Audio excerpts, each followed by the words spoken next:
કુંભના ચલ એક કીર્તન સુનાઈ દે. જ્યારે શ્રીજી બાવા પાથો ગુજરિયાની રોટી અને દધી માખણ લૂંટી લે છે અને કુંભનદાસજી અને શ્રી ઠાકોરજી બંને ભેગા મળીને આરોગે છે, આનંદનો માહોલ છે, ત્યારે શ્રીજી બાવા કહે છે કે એક કુંભના એક કીર્તન સુનાવી દે. એ કીર્તન આજે શ્રી ગોવર્ધન નાથ કી જય. દેખ રી આવની મદન ગોપાલ કી. કુંભનદાસ ગાઈ રહ્યા છે કે દેખ રી, જો જો આવની શ્રી મદન ગોપાલ, સુંદર થી પણ સુંદર ઠાકોરજી છે, ચાલીને આવે છે ને એની આવની કેવી છે. સક્રવાહન ગતિ નિરખ લાજ, ગજપતિ અનુપ લટક ચાલ કી.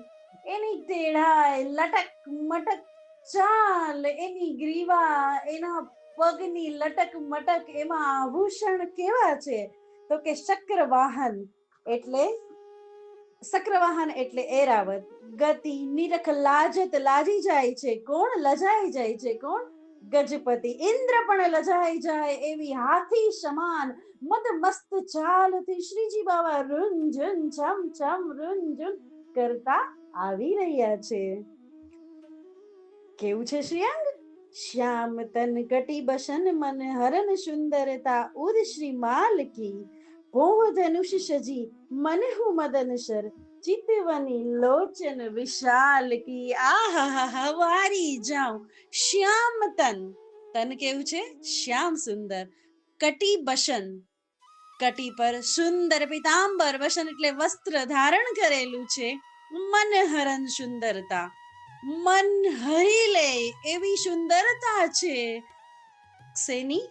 ઉર શ્રીમાલ કી. ઉર પર જે માળાઓ ધરેલી છે અને પ્રભુ ચાલે છે ને ધીમે ધીમે ગજગતી ચાલે તો એ આમ તેમ મોતીઓનો ખનકાર થઈ રહ્યો છે. તો એ મન હરી લે એવી સુંદરતા છે. ભોહ ધનુષ સજી, એક એક શબ્દ કુંભનદાસજી શું સામે શ્રીજી બાવા ઠાડા છે, સામે શ્રીજી બાવા બિરાજે છે, એને જ જોઈને કુંભનદાસજી શ્રીજી બાવાની સુંદરતાનું વર્ણન કરી રહ્યા છે. સખીજનો, ભોહ ધનુષ, ધનુષ સમાન બોહ છે. કૃપા કટાક્ષ જો એક વાર કોઈ ગોપીને જોઈ લઈને તો છાતીમાં ધસી જાય એવા બાણ છૂટે, એવા બાણ નીકળે શ્રીજી બાવાની ધનુષ સમાન આંખોમાંથી. એવા નેણ છે, એવી બોહન છે, એવી પલકે છે, એવા નેત્ર છે. આહા, ભોહ ધનુષ સજી મનહુ મદન શર ચિતવની. અને કામદેવ પણ લાજી જાય એવી એની ચિતવની છે, એનું દેખાવ, એનું જોવાની કલા. લોચન વિશાલ કે, વિશાલ લોચન છે. નેત્ર કેવા છે? કમલદલ સમાન વિશાલ છે. પછી શું કહે છે? રેણુ મંડિત કુંતલ અલક શોભા. રેણુ મંડિત, વ્રજરજથી, રેણુથી, રજથી મંડિત, મંડાઈ ગયેલું, ખરડાઈ ગયેલું. શું? કુંતલ અલક. કુંતલ એટલે શિકેશની, અલક એટલે લટો. ઘુંઘરાળા કેસની લટો રેણુ મંડિત છે, એમાં વ્રજની રજ ફસાઈ ગઈ છે. કેવી શોભા છે? કેસર કા તિલક ભાલ કી. કપાળમાં સુંદર કેસરનું તિલક આપે કરેલું છે શ્રી ઠાકોરજીએ. દાસ કુંભન, કુંભનદાસ ગાઈ રહ્યા છે, સામે જ પ્રભુ બિરાજેલું છે અને પ્રભુ જ કહે છે કે કુંભના એક કીર્તન તો સુના દે. દાસ કુંભન ચારુ રાસ મોહે જગત. ચારુ એટલે સુંદરતાથી.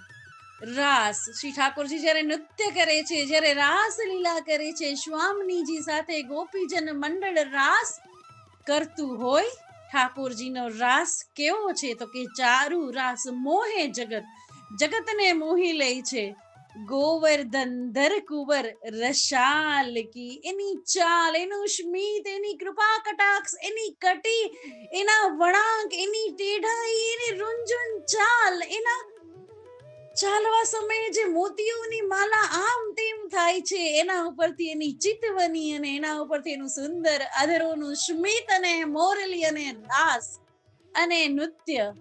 કોઈને પણ મોહી લે એવા સુંદર શ્રીજી બાવાનું કુંભનદાસ રચિત આ પદ દેખરી આવની મદન ગોપાલ કી શ્રી ગોવર્ધન નાથ કી જય.